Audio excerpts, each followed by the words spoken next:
વઘારેલી ખીચડી. આમાં આપણે ચોખા લીધા છે અને પંચરત્ન દાળ નાખવાની છે. કોઈ પણ વેજીટેબલ્સ યુઝ કરી શકો છો. આપણે 2 પાવડા તેલ ઉમેરીશું. તેલ ગરમ થઈ જાય એટલે એમાં આપણે થોડી રાઈ ઉમેરીશું, થોડું જીરું, પછી એમાં થોડી હિંગ નાખશું, નાખીશું, સૂકા મરચાં નાખીશું, પછી તેમાં આપણે બધા વેજીટેબલ્સ ઉમેરી દઈશું.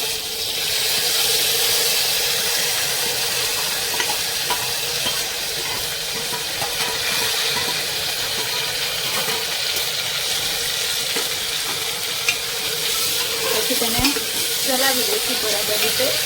પછી આપણે તેમાં સ્વાદ પ્રમાણે મીઠું નાખીશું, જેથી આપણા બધા વેજીટેબલ્સ સારી રીતે ચડી જાય.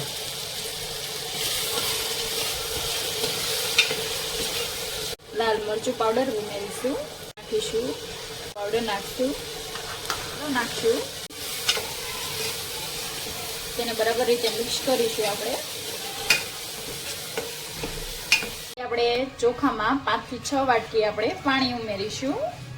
જે દાળ મિક્સ કરી હતી અને ચોખા હતા તે બધાને આપણે આમાં ઉમેરી દઈશું. પછી તેમાં ઢાંકણ ઢાંકીને આપણે 5 વિસલ લઈ લેવાની છે.